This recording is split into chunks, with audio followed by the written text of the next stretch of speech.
Did the moon, all-seeing and all-judging, tire of the master, as she had tired of so many vampire lords before him? Jill would make a truly brutal replacement once the last of her human softness was stripped away. Dr. Bleak could see the story stretching out from the moment of Jill's transformation. Jack, for all that she had little to do with her sister anymore, preferring to avoid the cloying glories of the master's regard whenever possible, was still of the same blood. She wouldn't forgive the master for taking her sister away from her. A determined mad scientist was a match for any monster. They were the human side of the essential balance between the feudal houses that ruled these shores, and he could easily see the master destroyed while his bright new child ascended, callous and cruel, to his throne. Jack and Jill were a story becoming real in front of him, and he didn't know how to stop it. So yes, he was trying to force Jack to see her sister.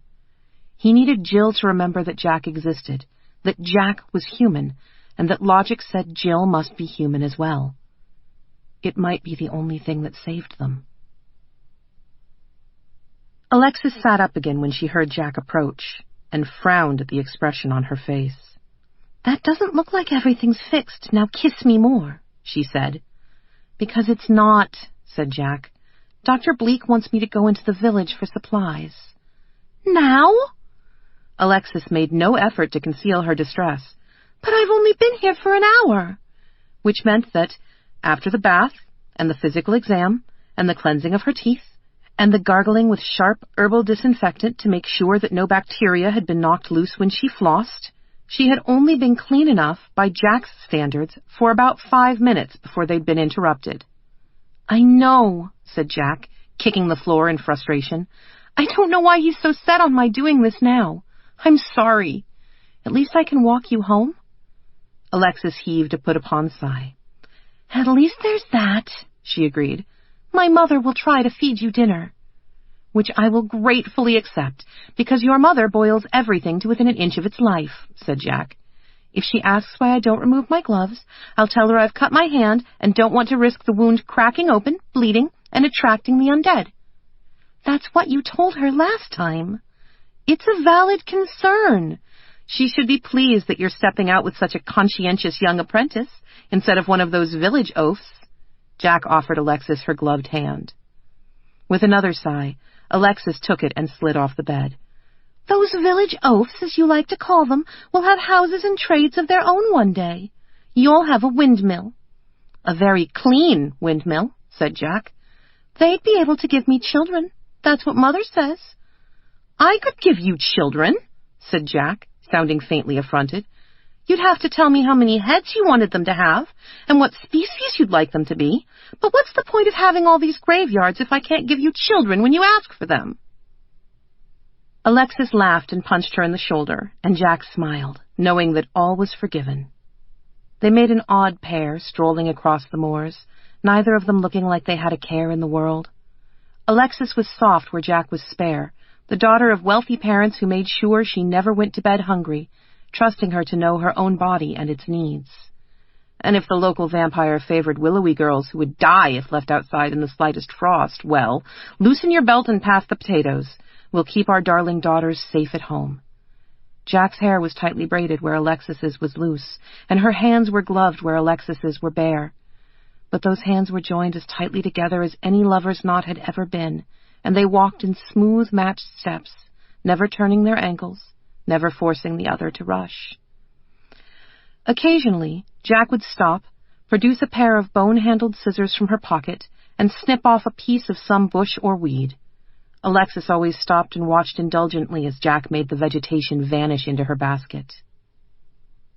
When they resumed, she said lightly, teasing, "You can touch every filthy plant in the world, but you can't touch me without a bucket of boiling water on hand?" "I don't touch them," said Jack. "My scissors touch them, and my gloves touch them, but I don't touch them. I don't touch much of anything." "I wish you could." "So do I," said Jack, and smiled, a wry twist of a thing. "Sometimes I think about what my mother would say if she could see me now. She was the one who first told me that I should be afraid of getting dirty." "My mother told me the same thing," said Alexis. Your mother is a reasonable terror of a woman who frightens me more than all the vampires and all the castles in the world. But she has nothing on my mother when there was a chance one of the neighbors might see me with dirt on my dress," said Jack darkly. "I learned to be afraid of dirt before I learned how to spell my own name." "I can't imagine you in a dress," said Alexis. "You'd look—" She stopped herself, but it was too late. The damage was done. "Like my sister, yes," said Jack. "We would be two peas in a terrible pod. I don't think I'd make a good vampire, though. They never seem to have a napkin on hand when the spurting starts." She shuddered theatrically. "Can you imagine me covered in all that mess? And they haven't reflections. I'd be unable to tell whether I'd wiped my face clean. The only solution would be dipping myself nightly in bleach." "Hard on the hair," said Alexis. "Hard on the heart," said Jack. She gave Alexis's fingers a squeeze. "I am what I am, and there's much about me that won't be changed with any amount of wishing or wanting. I'm sorry for that. I'd trade a great deal to share an afternoon in the hay with you, dust in the air and sweat on our skins, and neither of us caring. But I'm afraid the experience would drive me mad. I am a creature of sterile environments. It's too late for me to change." "You say that, and yet I've seen you leap into an open grave like it was nothing." "Only with the proper footwear, I assure you."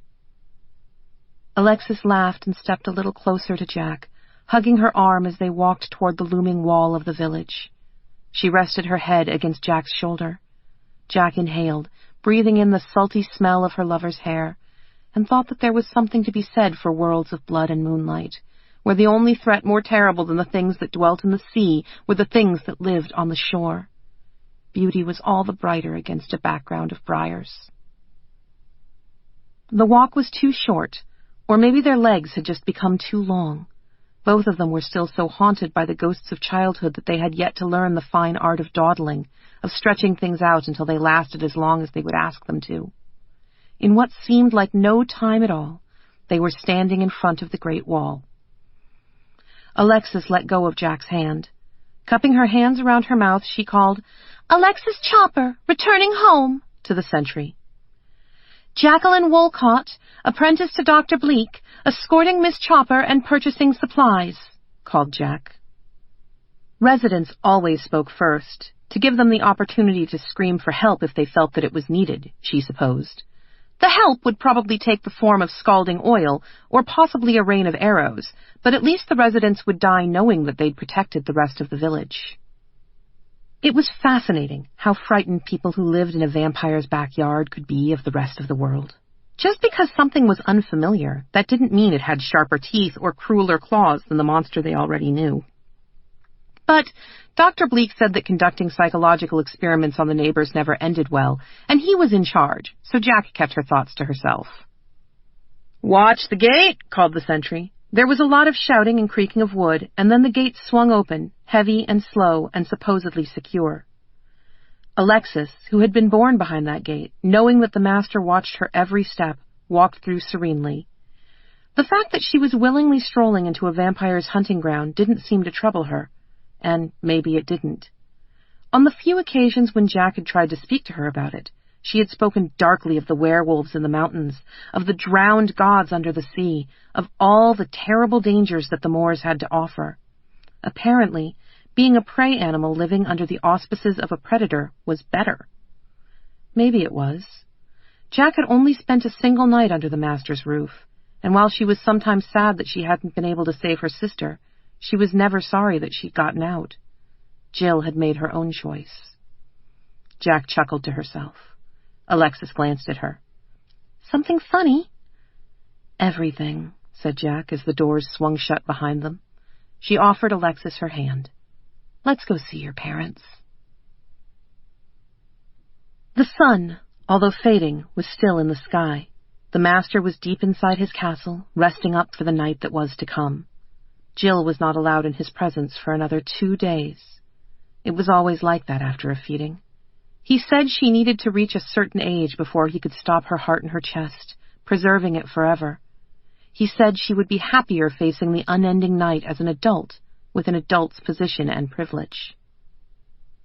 Jill thought it was really because he was afraid. No one had ever heard of a foundling going back to their own world after their 18th birthday. If you came of age in the moors, you stayed there until you died. Or undied, as the case might be. She was only 16. She still had 2 years to wait. 2 years of him leaving her alone for 3 days every 2 weeks. 2 years of walking the battlements alone, feeling the cruel kiss of the sun on her skin. The master insisted. He wanted the people to grow used to her, and he wanted her to fully accept what she was giving up. Nonsense. It was all nonsense. As if anyone could be offered an eternity of privilege and power and refuse it on a whim. Anyone who walked away from the master would have to be a fool, or worse. There was a flicker of motion down in the square. 2 people had entered via the mountainside gate.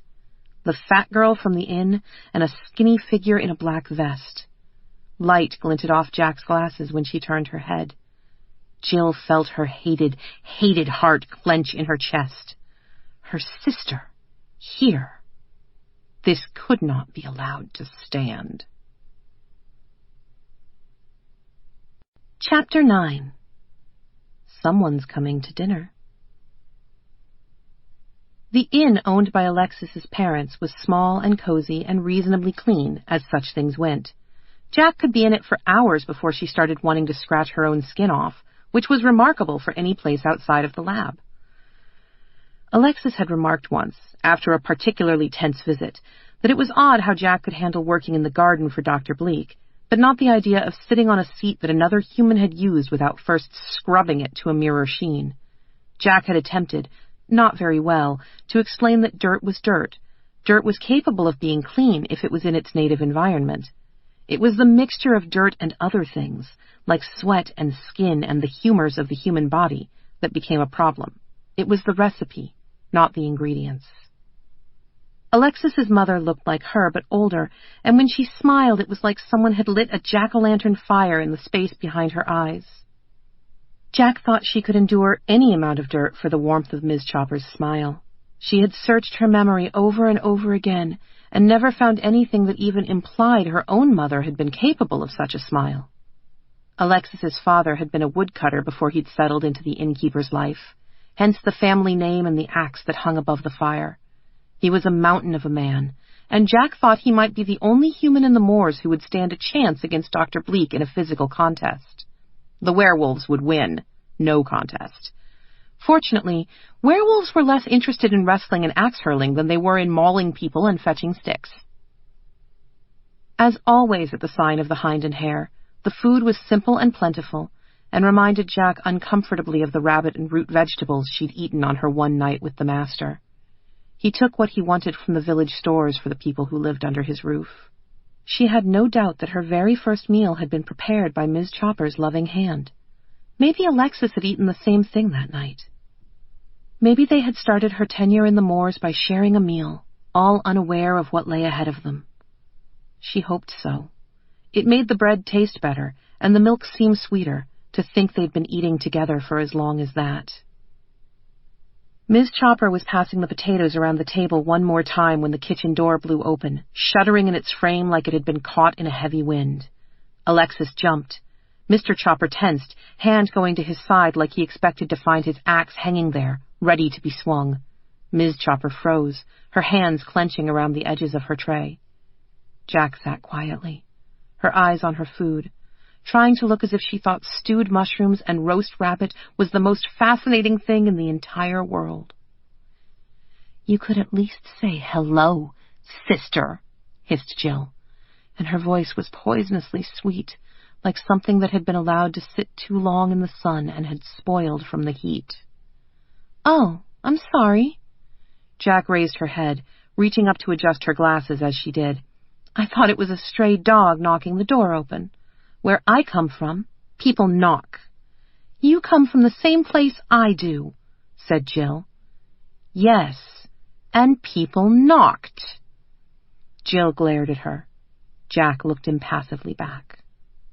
Their faces were identical. There was no denying that. All the time in the world wouldn't change the shape of their lips or the angle of their eyes. They could dye their hair, style themselves entirely differently, but they would always be cast from the same mold. But that was where the resemblance ended.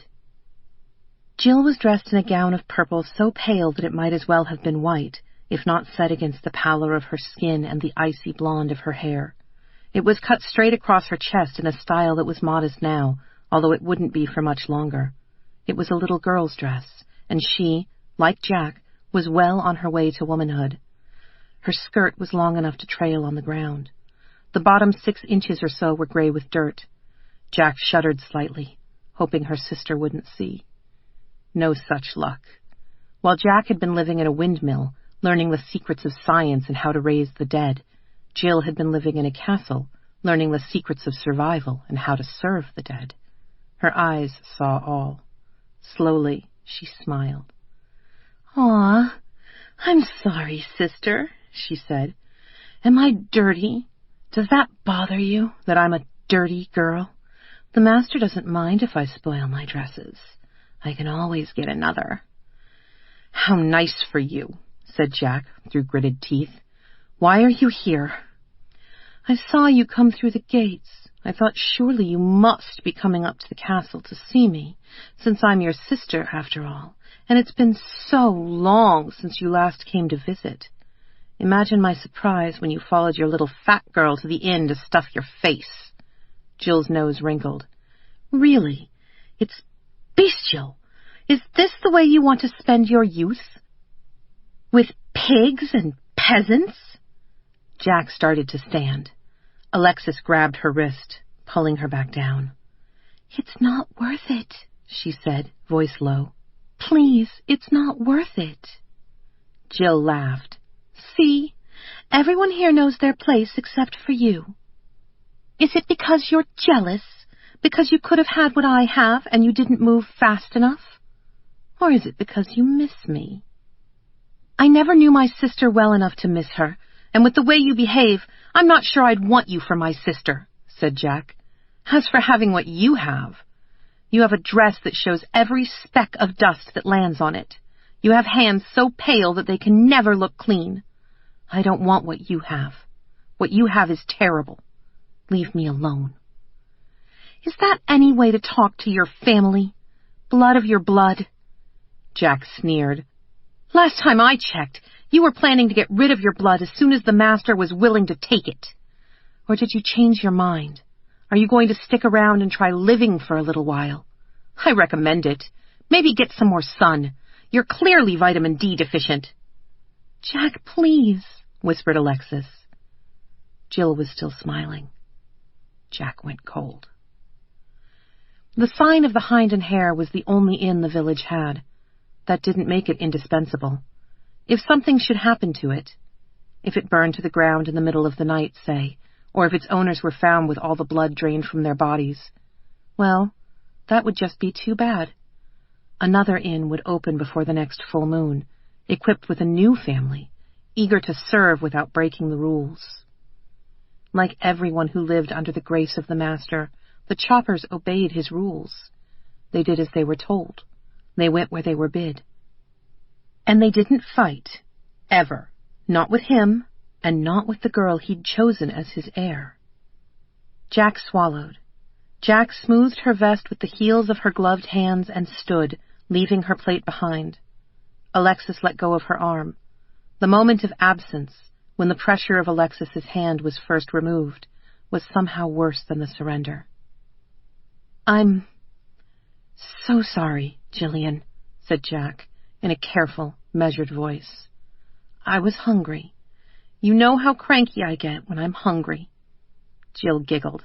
"You're the worst when you haven't eaten. So did you come to visit me, really?" "Yes, absolutely." Jack didn't need to turn to know that Alexis was trembling, or that her parents were fighting not to rush to her. They hadn't been expecting her to bring danger to their door. They should have been. They should have known. She should have known. She'd been a fool, and now they were paying the price. "Dr. Bleak expects me back by midnight, but I have shopping to do in the square before then." Would you like to come with me? I think I have enough coin that I could buy you something nice. Candied ginger, or a ribbon for your hair." Jill's gaze sharpened. "If you'd really come to see me, you'd know whether you had enough coin to get me a present." "Dr. Bleak controls the money. I'm just his apprentice." Jack spread her hands, trying to look contrite without seeming overly eager. Jill seemed to believe her, or maybe Jill just didn't care, as long as she got her own way in the end. "We're strangers now," she thought, and mourned. "I'm learning a lot, but that doesn't mean he trusts me with more than he has to." "The master trusts me with everything," said Jill, and skipped across the room to slide her arm through Jack's. "I suppose we can shop before you buy me a present. If Dr. Bleak cast you out, you'd have to live in the barn with the pigs, and you'd be filthy all the time. That would be awful, wouldn't it?" Jack, who already felt like she needed a bath from just that short contact with her sister, suppressed a shudder. "Awful," she agreed, and grabbed her basket, and let Jill lead her out into the night. The door slammed shut behind them.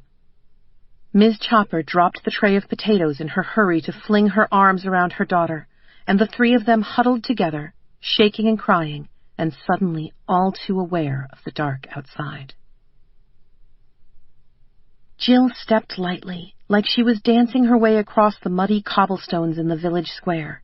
She never stopped talking, words spilling over each other like eager puppies as she recounted everything that had happened to her in the months since she'd last seen her sister. Jack realized, with a dull, distant sort of guilt, that Jill was lonely. She might have servants in that great pile of a castle, and she might have the love, or at least the fondness, of her master, but she didn't have friends. That was probably a good thing. Jack could remember Dr. Bleak returning from trips to the village shortly after she'd gone to live with him, a dire expression on his face and his big black medical bag in his hands. There had been deaths among the village children. That was all he'd been willing to tell her when she pressed. It hadn't been until years later, when Alexis started coming around, that she'd learned that all the children who died had been seen playing with Jill around the fountain. The master was a jealous man. He didn't want her to have anything in her life except for him, and he was happy to do whatever he deemed necessary to make sure that he remained the center of her world. Friends were a nuisance to be dealt with. Friends were expendable. Jack was accustomed to doing her shopping alone, or in the company of Dr. Bleak. It was surprising how often people forgot that Jill was her sister, or felt no need to guard their tongues in her presence. She was used to jokes and gossip, and even the occasional sly barb about the master's policies. As she walked through the shops on Jill's arm, the real surprise was the silence. People who knew her as Dr. Bleak's apprentice went quiet when she approached side by side with the master's daughter, and some of them looked at her face like she was a riddle that had just been unexpectedly solved. Jack had to fight not to grimace. It would take her months, maybe years, to rebuild the ground she was losing with every person who saw her in Jill's company. Suddenly, she was the enemy again. It was not a comfortable prospect. Several of the merchants tried to give her deeper discounts than they usually did, or could afford. When possible, she paid the normal amount anyway, shaking her head to silence them. Unfortunately, if Jill caught her, she would snatch the coins from the merchant's hand, rolling her eyes.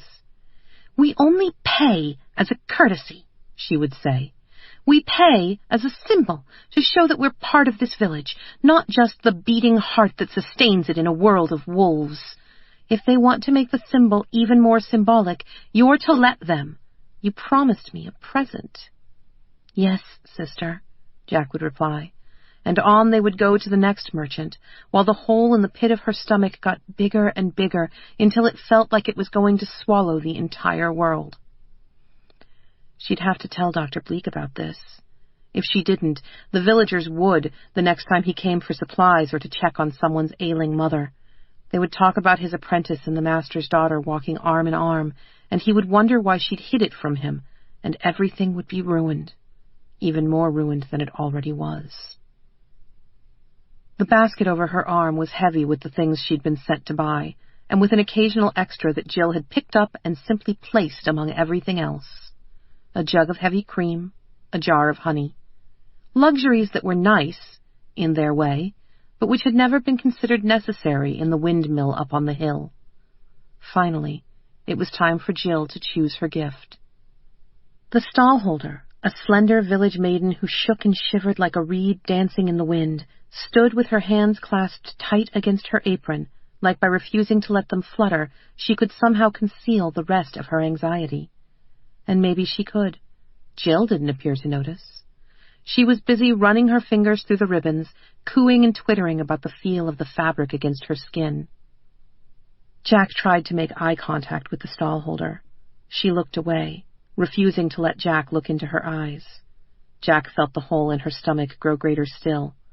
Most of the villagers were superstitious, if it could be called that when the vampire was right there, when there were werewolves in the mountains and terrible things with tentacles in the sea.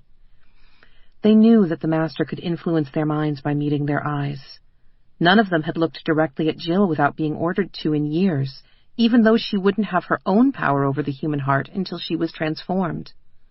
Now, it seemed, some of that superstition was transferring to Jack. "Do you like this one?" asked Jill, holding up a length of shimmering gray silk that looked like it had been sliced out of the mist on the moor. "I have a dress it would look perfect with." "It's beautiful," said Jack. "You should get that one." Jill pouted prettily. "But there are so many of them," she protested. "I haven't seen more than half." "I know," said Jack, trying to sound soothing, or at least trying not to sound frustrated. "Dr. Bleak expects me back by midnight, remember? I can't disobey my master any more than you can disobey yours." It was a calculated risk. Jill knew what it was to be obedient, to bend her desires to another's. She also had a tendency to fly into a towering rage at the slightest implication that her master was not the only master in the moors, as if having a capital letter on his name somehow gave him a monopoly on shouting orders. Jill wound the ribbon around her finger and said, "The master would be happy to have you still, if you wanted to come home. You're very unsuitable now, you know. You'd have to be re-educated. I'd have to teach you how to be a lady. But you could come home." The thought of calling the castle home was enough to make Jack woozy with terror. She damped it down and shook her head, saying, "I appreciate the offer. I have work to do with Dr. Bleak. I like what we do together. I like what I'm learning." An old memory stirred, of her mother in a pink pantsuit, telling her how to refuse an invitation. "Thank you so much for thinking of me."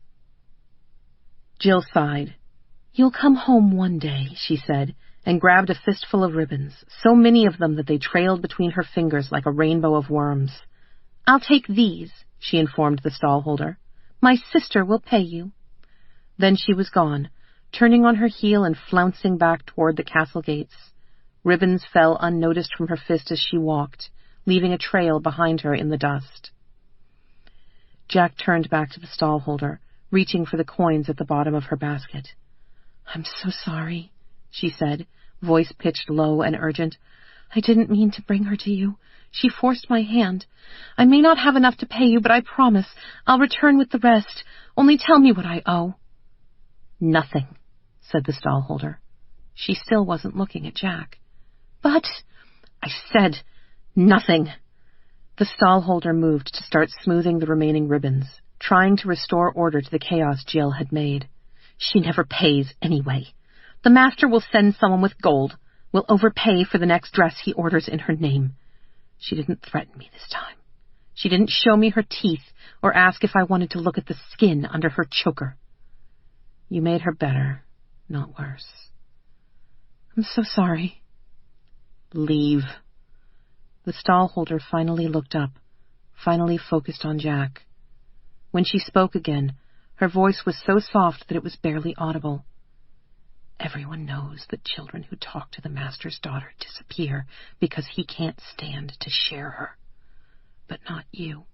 Because even though you're not his child, you're still her sister, and she gets jealous of the people who talk to you. Get away from me before she decides you're my friend." Jack took a step backward. The stallholder went back to sorting through her ribbons, expression grim. She did not speak again, and so Jack turned and walked through the silent village. The sun was down. The huge red moon hung ominously close to the horizon, like it might descend and begin crushing everything in its path. The door of the inn was closed. A single candle burned in the window. Jack looked at it and kept on walking, out of the village, through the gates, and onto the wild and lonely moor.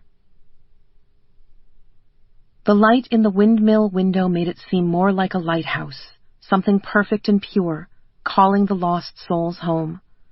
Jack started to walk a little faster when she realized that she was almost home. That wasn't enough.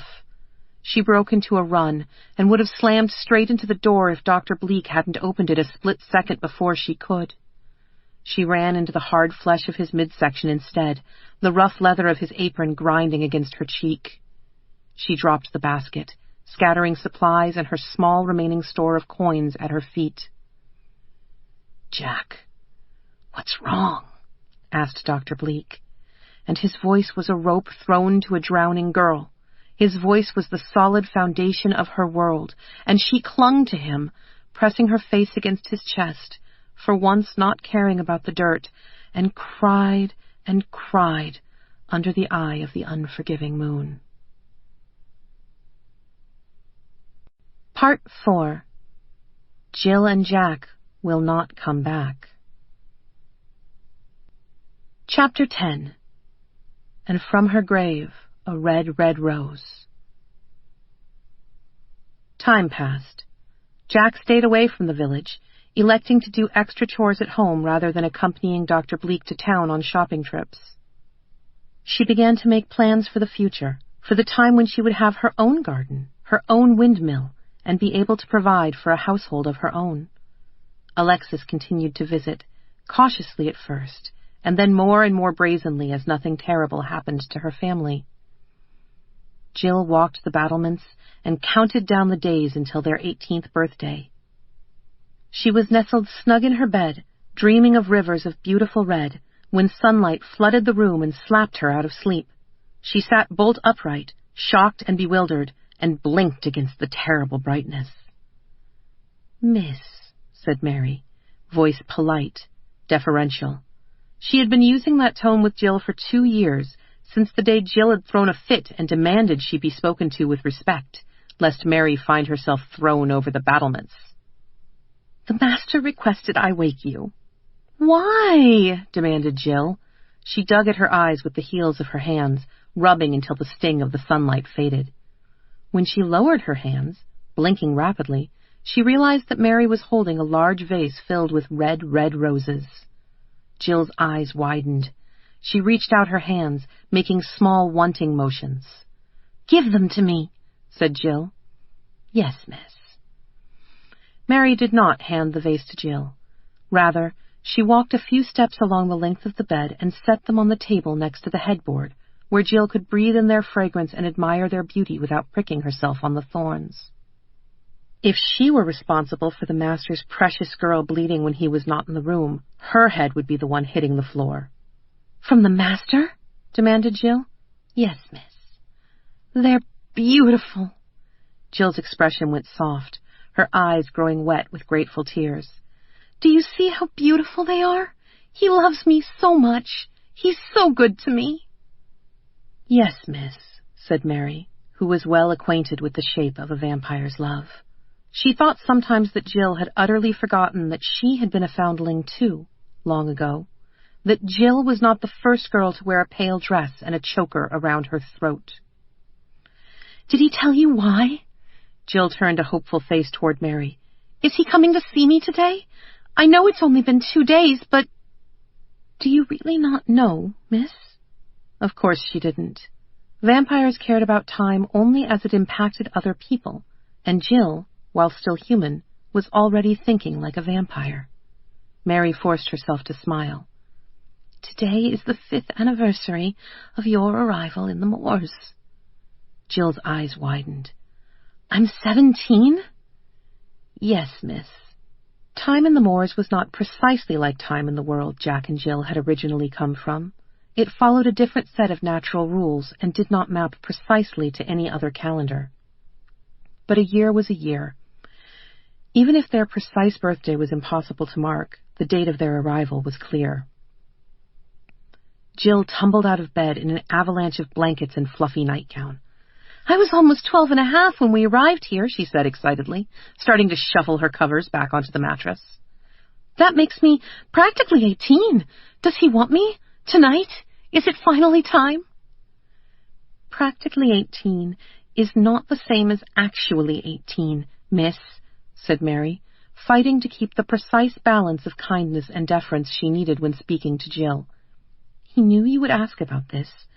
He said to tell you that because we do not know your precise birthday, he will err on the side of caution. Things will continue as they are until the drowned abbey rings the bells for the change of seasons." "But that's forever," protested Jill. "Why so long? I've done nothing wrong. I've been so good. Everything he's asked me to be, I've become." She dropped her armload of pillows and straightened, waving her hands to indicate the elegant lace of her nightgown, the carefully arrayed curl of her hair. She had long since mastered the art of sleeping motionlessly, so as to rise perfectly coiffed and ready to face whatever the night might hold. "Everything except an adult," said Mary gently. "The doors could still open for you. The world of your birth could still pull you back." "That's a bedtime story to frighten children," snapped Jill. "Doors don't come back when they're not wanted." "You knew what a vampire was when you came here," said Mary. "Didn't you wonder why that was? The rules we have exist because mistakes have been made in the past. Things have gone wrong. Newly made vampires, things of anger and appetite, stumbling through magical doors and back into worlds that had no defenses against them." Mary suppressed the urge to shiver. The Moors knew how to live with vampires. The Moors were equipped to survive alongside their own monsters. "Had you gone to the mountains and the care of the werewolf lord, he would tell you the same," she said. "Or down to the sea. The drowned gods change no one young enough to go back to where they came from. We must be careful, lest we attract the attention of whatever force creates the doors. If they stopped, the Moors would be lost." "The moon makes the doors," said Jill in a waspish tone. "Everyone knows that." "There are other theories." "Those theories are wrong," Jill glared at her. "The door we used said 'be sure' on it, and I'm sure. I'm sure I want to be a vampire. I want to be strong and beautiful and forever. I want to know that no one can ever, ever take all this away from me. Why can't I have that?" "You will," said Mary. "When the bells of the drowned abbey ring, you will. The master will take you to the highest tower, and he'll make you ruthless, and he'll make you swift, and most of all, he'll make you his. But you must wait for the bells to ring, miss. You must. I know it's difficult. I know you don't want to wait, but—" "What do you know, Mary?" snapped Jill. "You are a foundling.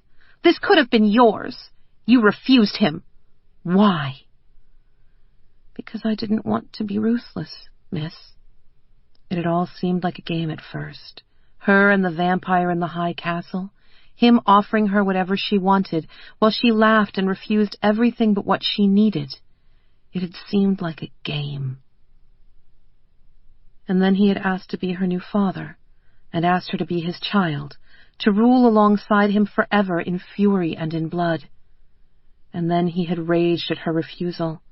Her friends from the village kept disappearing, and at first that had seemed like a game too, a vast conspiracy of hide and seek, until the day he'd dragged little Bella in front of her and said, "This is what becomes of those who oppose me," and ripped the boy's throat out with his teeth. Sometimes Mary thought she could still feel the blood on her face. But Jill had never seen that side of him. Jill had been his precious little princess from the start. Jill walked on clouds and dreamt of vampirism like it was a wonderful game, still a wonderful game, and there was no way Mary could convince her otherwise. Jill's face hardened. "I can be ruthless," she said. "I'll show him that I can be ruthless, and then he'll see that we don't have to wait. I can be his daughter right now." "Yes, miss," said Mary. "Do you want breakfast?" "Don't be stupid," said Jill, which meant yes. In that regard, at least, the girl was already a vampire. She was always hungry. "Thank you, miss," said Mary, and made her exit as quickly and gracefully as possible. Jill watched her go, face still hard. Once she was sure the other woman would not be coming back, she turned and walked to her wardrobe, pulling it open to reveal a rainbow of pastel dresses. She selected the palest of them, a cream silk gown that brought out the gold in her hair and the ivory in her skin. It was the next best thing to white, to a wedding gown. She would show him that she didn't need to wait. She would show him that she already understood what it was to be ruthless. Today was the anniversary of their arrival. The master would no doubt host a party in her honor when the sun went down, something decadent and grand. He might even invite the other vampires to come and coo over his protégée, how far she'd come, how beautiful she was. Yes, it would be a lovely affair, and the only way it could be better was if it ended with her glorious demise and even more glorious rebirth. Waiting was pointless. Even if a door opened, she wouldn't go through it. She would never leave her beloved master like that. All she needed to do was prove to him that she was serious, that she was ruthless enough to be his child, and everything would be perfect. If there was to be a party in her honor, something glorious and befitting a vampire's child, that dreadful Dr. Bleak would be doing something for Jack as well. He had to. Everyone knew that being a mad scientist's apprentice wasn't as good as being the master's daughter, and that meant that Dr. Bleak couldn't afford to miss any opportunity to bind Jack's loyalty more tightly to him. There would be a party. And if there was a party, Alexis would be attending. Jack's unnatural fondness for the innkeeper's daughter had not faded with time. If anything, it had grown more intense. Jill had seen them together many times. Jack laughed when she was with Alexis. Laughed, like she wasn't making them both look bad by wandering around the moors in ugly vests and cravats, acting like a lady had any place in a nasty old mad scientist's lab. It wasn't right. It wasn't proper. Jill could fix everything. She could set her sister on the right path and show the master that she was ruthless enough to be his child in truth, not just in name. One single act would make it all better. She wrinkled her nose in distaste before taking a heavy brown cloak down from its peg inside the wardrobe and fastening it over her beautiful gown. She hated dull, ordinary colors, but it was necessary. She knew how much she stood out when she didn't take steps to hide herself. Mary was still downstairs, seeing to breakfast. Jill slipped through the secret door on the landing. Every good castle had secret doors, and started down the stairs. She had made this walk so many times that she could do it with her eyes closed, and so she let her mind drift, thinking about how wonderful it would be when the master took her in his arms and showed her all the mysteries that death had to offer. Soon. So soon. She emerged from a small door at the base of the castle wall, secluded and mostly concealed by a fold in the architecture. Pulling her hood up over her head, she walked into the village, keeping her cloak closed, attracting no attention to herself. Mysterious cloaked figures were a common enough occurrence in the moors that no one gave her a second look. It was best not to interfere with people who might be carrying secret messages for the master, or looking for sacrifices to carry back to the drowned gods. The village looked different by day. Smaller, meaner, filthier. Jill walked through the streets, imagining the way people would shy away if they knew who she was. It almost made up for the dirt that stained her hem, turning it from cream to muddy brown. She didn't mind mess the way Jack did, but it wasn't elegant. Hard to strike a terrifying figure when it looked as if she'd forgotten to do the laundry. The villagers were surprisingly noisy when not watching their tongues in the presence of the master's daughter. People laughed and shouted to one another, bargaining, talking about the harvest. Jill frowned under the safety of her hood.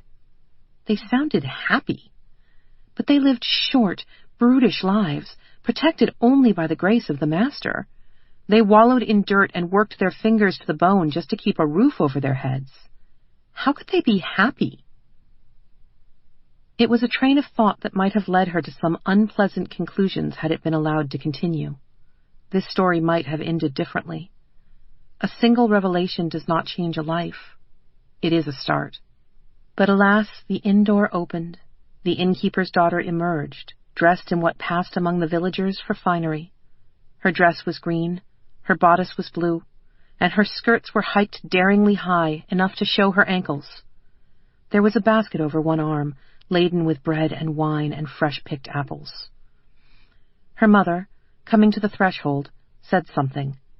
The girl laughed and leaned in to kiss her mother's cheek. Then she turned and started for the gate, walking like she hadn't a care in the world. On silent feet, Jill followed. Jill rarely left the safety of the castle and village, where the master's word was absolute law and no one would dare to raise a hand against her. The moor outside the walls was his as well, of course, but the territories could get murky out in the open. Those who walked too carelessly were always at risk of werewolf attack, or being selected as a sacrifice for the drowned gods. The walk into the bracken was thus tainted with a giddy wickedness, like she was getting away with something. Surely this would prove how serious she was. The innkeeper's daughter walked surprisingly fast. Jill stayed just far enough behind her to go unnoticed. Alexis had grown up in the shadow of the castle, hearing the werewolves howl at night and the ringing of the bells in the drowned abbey. She was a survivor. But she knew that her status as one of the resurrected made her unappealing to many of the monsters she had grown up fearing, and she knew that neither gargoyles nor phantom hounds prowled during the day, and besides, she was going to see the woman she loved. She was relaxed. She was daydreaming. She was careless. A hand touched her shoulder. Alexis stiffened and turned, preparing for the worst. She relaxed when she saw the face peeping at her from beneath the concealing hood.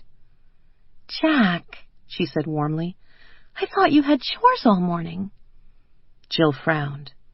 Alexis, finally realizing that the woman behind her wasn't wearing glasses, took a stumbling step backward. "You're not Jack," she said. "What are you doing here?" "Being sure," said Jill. She unfastened her cloak, letting it fall into the bracken as she drew the knife from inside her bodice and leapt. We will leave them there. There are some things that do not need to be seen to be understood, things that can be encompassed by a single sharp scream, and by a spray of blood painting the heather, red as roses, red as apples, red as the lips of the vampire's only child. There is nothing here for us now. Chapter 11. And from his grave, a briar. "She should be here by now," said Jack, putting aside the bone saw she had been carefully sharpening. Her eyes went to the open door and to the moor beyond. Alexis did not appear. "I told her we were going to have supper at nightfall." Alexis had been granted permission to stay the night at the windmill.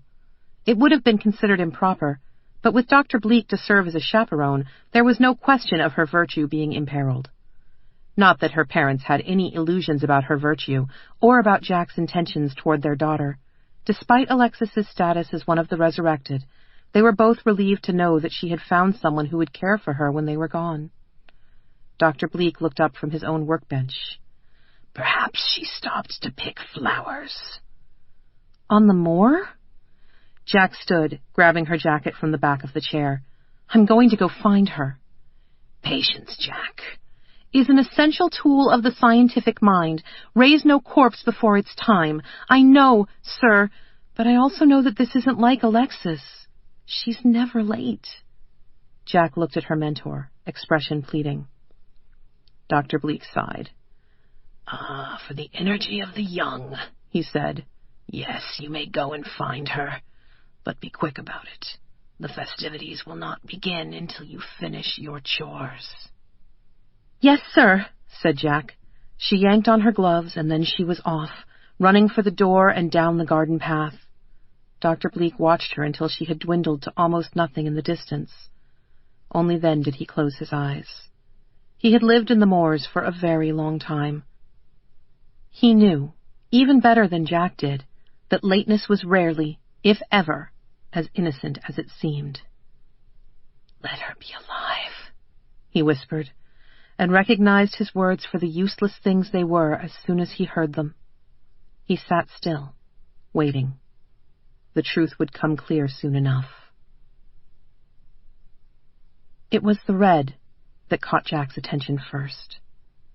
The moors were far more complex than they had seemed to her on that first night, when she had been young and innocent and unaware of her own future. They were brown, yes, riddled with dead and dying vegetation. Every shade of brown that there was could be found on the moors.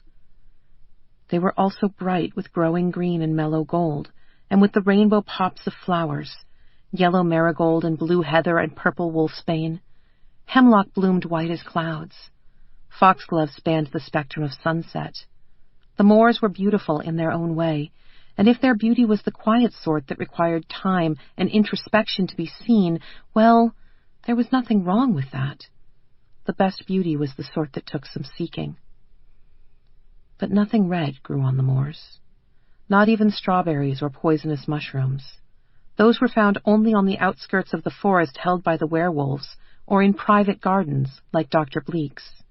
The moors were neutral territory of a sort, divided between so many monsters that they could not bear to bleed. Red was an anomaly. Red was aftermath. Jack began to walk faster. The closer she got, the clearer the red became. It was like it had exploded outward from a single source, shed with wanton delight by whoever held the knife. There was a body at the center of it, a softly curving body, lush of breast and generous of hip. A body. A body. Jack stopped dead, eyes fixed not on the body but on the basket that had fallen at the very edge of the carnage. It had landed on its side. Some of the bread was splattered with blood, but the apples had already been red. There was no way of telling whether they were clean. No way in the world. Slowly, Jack sank to her knees in the bracken, for once utterly heedless of the possibility of mud or grass stains. Her eyes bulged as she stared at the basket, never looking any further than that, never looking at the things she didn't want to see. Red. So much red. When she began to howl, it was the senseless keen of someone who has been pushed past their breaking point and taken refuge in the comforting caverns of their own mind. In the village, people gathered their children close, shivering, and closed the windows. In the castle, the master stirred in his sleep, troubled for reasons he could not name. In the windmill, Dr. Bleak rose, sorrow etched into his features, and reached for his bag. Things from here would continue as they would. It was too late to control or prevent them. All he could do was hope that they'd survive. Jack was still on her knees in the bracken when Dr. Bleak walked up behind her, his boots crunching dry stalks underfoot. He made no effort to soften the sound of his footsteps. He wanted her to hear him coming. She didn't react. Her eyes were fixed on the apples. So red. So red. The blood should get darker as it dries, she said, voice dull. I'll be able to tell which ones are dirty then. I'll be able to tell which ones can be saved. I'm sorry, Jack, said Dr. Bleak softly. He didn't share her squeamishness. Understandable, given her youth and how much she had cared for Alexis. He allowed his eyes to travel the length of the dead girl's body, noting the deep cuts, the blood loss, the places where it looked as if the flesh had been roughly hacked away. Second resurrections were always difficult, even when the body was in perfect condition. Alexis... She was so damaged that he wasn't sure he could succeed, or that she would still be herself if he did. Sometimes the twice dead came back wrong, unstoppable monstrosities of science. I will, if you ask me to, he said abruptly.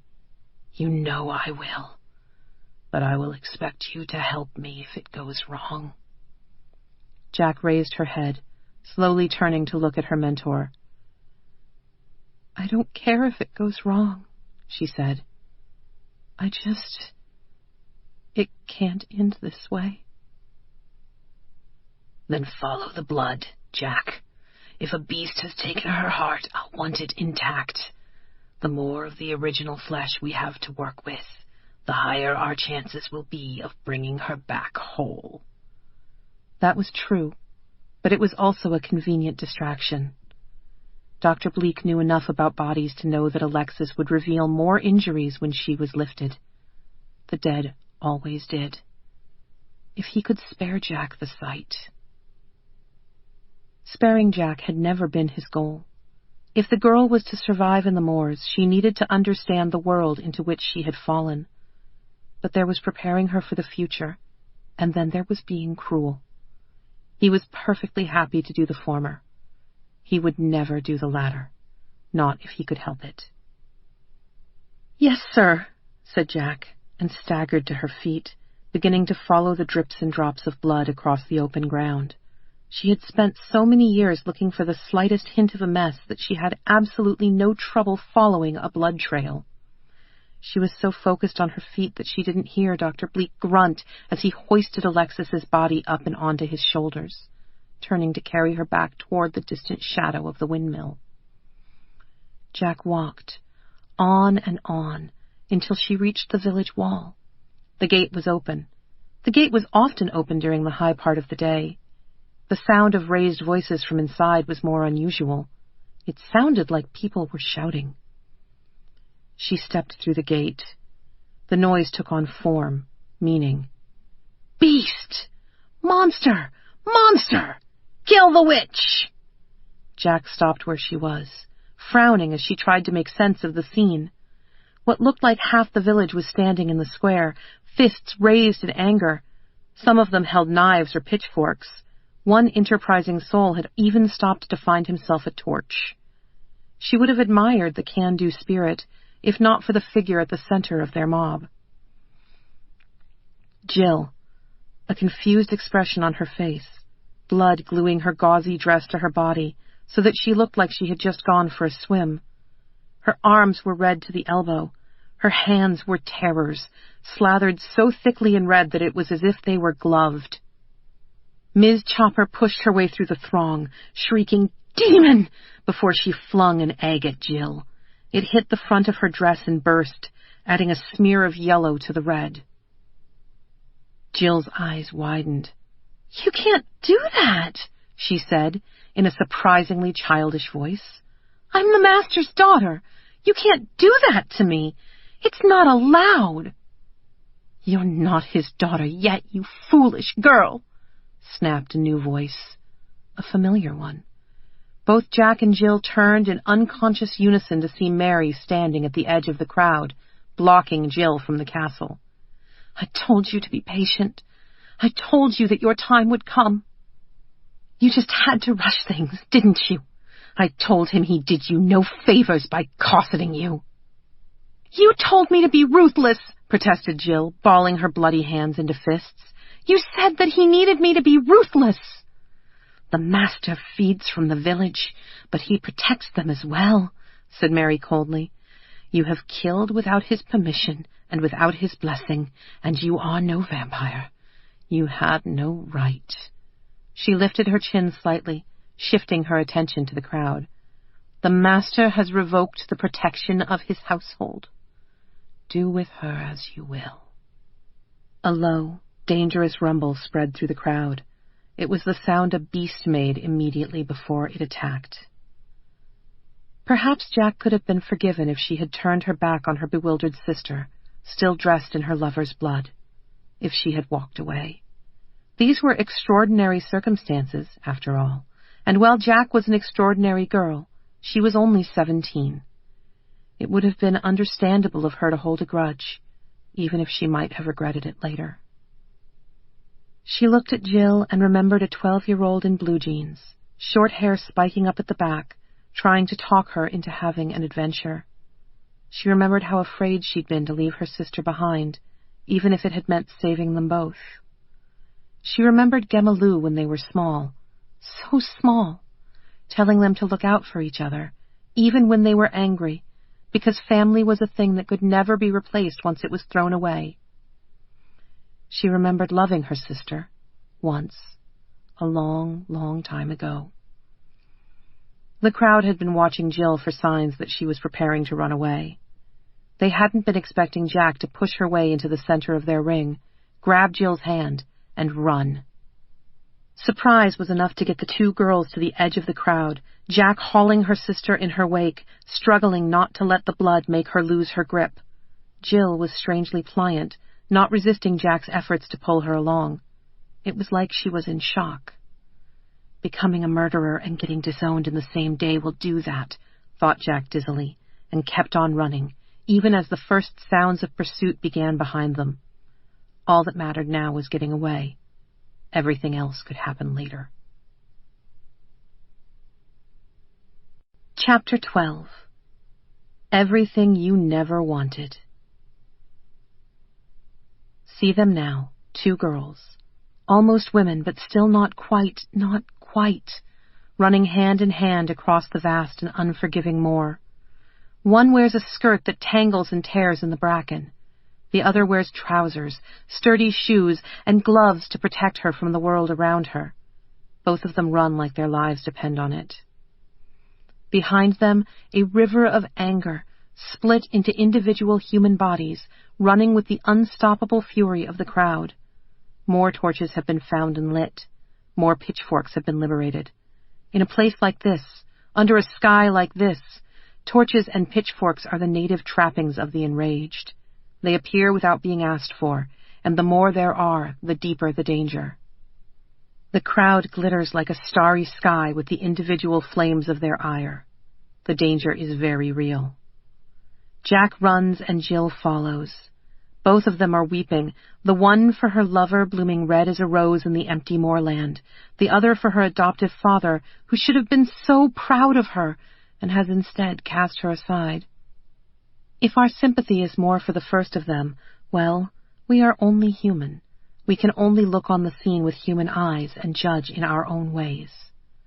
They run, and the crowd pursues, and the rising moon observes, for the tale is almost ending. Dr. Bleak covered Alexis with an oiled tarp when he heard footsteps pounding up the garden path. He turned, expecting to see Jack, and went still when he saw not only his apprentice, but her bloody sister. Behind them, the furious body of the mob was gaining ground, outlined by the glow from their torches. "Jack," he said. "What?" "The master revoked his protection when the villagers saw what she'd done to Alexis," said Jack, still running, pulling Jill into the windmill. Her voice was clear and cold. If he hadn't known her so well, he might not even have realized how badly it was shaking. "They're going to kill her." Jill gave an almighty shriek and yanked her hand out of Jack's, letting the still slippery blood work for her. "That's not true! He loves me!" she shouted, and whirled to run. Dr. Bleak was somehow already there, a white rag in his hand. He clapped it over her nose and mouth, holding it in place. Jill made a desperate mewling sound, like a kitten protesting bedtime, and struggled for a few seconds before her knees folded and she fell, crumpling in on herself. "Jack, quickly," he said, slamming the door. "There isn't much time." Obedience had been the first thing Dr. Bleak drilled into her. Failure to obey could result in nasty consequences, many of which would be fatal to a child like she had been. Jack rushed to Jill's side, gathering her unconscious sister in her arms. They were the same height, but Jill felt like she weighed nothing at all, like she was nothing but dust and down. "We have to hide her," Jack said. "Hiding her isn't good enough," Dr. Bleak replied. He grabbed a small machine from his workbench and moved toward the windmill's back door. You've been an excellent apprentice, Jack. Quick-fingered, sharp-witted. You were everything I could have asked for. I'm sorry this has happened. What do you mean, sir? Jack's stomach clenched in on itself. She was holding her sleeping sister, covered in the blood of her dead girlfriend, and the village was marching on the windmill with torches and pitchforks. She would have said this night couldn't get any worse. Suddenly, she was terribly sure that it could. I've seen this movie before, she thought, almost nonsensically. But we're not the ones who made the monster. The Master did that. We're just the ones who loved her. Only they weren't even that, were they? Dr. Bleak would have saved Jill instead of Jack at the beginning, because he'd seen Jack as a more logical choice for a vampire lord. That didn't mean he'd known her or cared about her. Time is the alchemy that turns compassion into love, and Jill and Dr. Bleak had never had any time. If anyone in this room loved Jill, it was Jack, and the worst of it was, she wouldn't even have had that much if it hadn't been for Alexis. Their parents had never taught them how to love each other. Any connection they'd had been despite the adults in their lives, not because of them. Jill had run to the Master, and while she may have been the one who'd felt deserted, she was also the one who had never looked back. She had wanted to be a vampire's child, and vampires did not love what they were compelled to share. Jack had gone with Dr. Bleak, and he had cared for her, had taken care of her and taught her, but he had never encouraged her to love. That was on Alexis. Alexis, who had walked with her in the village, introducing her to people who had only been passing faces before, telling her about their lives until she could no longer fail to recognize them as people. Alexis, who had cried with her and laughed with her and felt sorry for her sister, trapped and alone in the castle. It had been Alexis who put Jill back into a human context, and it had been seeing her sister terrified and abandoned that made Jack realize she still loved her. Without Alexis, she might have forgotten how to love. Jill would still have killed, some villager or other, someone too slow to get out of her way, but Jack would not have saved her. The worst of it was knowing that without Alexis, whoever played her role would have been properly avenged. I mean, they'll kill her if they find her here, and they may kill you as well. You'd offer them a rare second chance to commit the same murder. He slapped his device onto the door, embedding its pointed feet in the wood, and began twisting dials. The Master had to repudiate her to keep them from marching on the castle. Even vampires fear fire, but he won't forgive them for killing his daughter. He'll burn the village to the ground. It's happened before. You did well in bringing her here. The only way to save them is to save her. Sir, what does that have to do with... The doors are the greatest scientific mystery our world has to offer, said Dr. Bleak. He grabbed a jar of captive lightning and smashed it against the door frame. Sparks filled the air. The device whirred into sudden life, dials spinning wildly. Did you truly think I wouldn't find a way to harness them? Jack's eyes went wide. We could have gone back any time, she demanded, in a voice that was barely more than a squeak. You could have gone back, he agreed, but you would not have been going home. Jack looked down at her silent, bloody sister and sighed. No, she said. We wouldn't have been. Stay away at least a year, Jack. You have to. A year is all it takes for a mob to dissipate here. Grudges are counter to survival. They could hear the shouting outside now. The flames would come next. Blood will open the door, yours or hers, as long as it's on your hands. Leave her behind or kill her and bring back her body. But she can't come here as she is. Do you understand? Do not bring your sister back here alive. Jack's eyes widened further, until the muscles around them ached. You're really sending me away? But I haven't done anything wrong. You've denied the mob their kill. That, here, is more than enough. Go. Stay gone. And come home if you still want to. This will always, always be your home. He looked at her sadly. I'm going to miss you, apprentice. Yes, sir, whispered Jack, her lower lip shaking with the effort of keeping herself from bursting into tears. This wasn't fair. This wasn't fair. Jill had been the one to break the rules, and now Jack was the one on the cusp of losing everything. Dr. Bleak opened the door. What should have been a view of the back garden was instead a wooden stairway, slowly winding upward into the dark. Jack took a deep breath. I'll be back, she promised. See that you are, he said. She stepped through the door. He closed it behind her. Chapter 13. 1,000 miles of hardship between here and home. Descending the stairs as a 12-year-old had been tiring but achievable, the work of hours, the amusement of an afternoon. Climbing the stairs as a 17-year-old, arms full of limp, slumbering sister, proved to be rather more difficult. Jack clumped up them methodically, trying to focus on all the repetitive, seemingly meaningless tasks Dr. Bleak had assigned her over the years. She had spent afternoons sorting frog spawn by minute gradations in color, or removing all the seeds from forest-grown strawberries, or sharpening all the thorns in a blackberry hedge. Every one of those chores had been infuriating when it was going on, but had left her better suited to her job. So, what did this leave her better suited to? Betraying the girl who loved her, who was dead in the moors, who might stay that way now that Dr. Bleak had no apprentice to assist him. Carrying the sister who had cost her everything away from the damnation she had earned. Giving up everything she had finally learned she wanted. None of those were things she wanted to be suited to, but they were the answer all the same. Jack shook her head to dry her tears and kept climbing. The stairs were still old, still solid, still dusty. Here and there she thought she saw the ghosts of her own childish footprints, going down while she was coming up. It only made sense.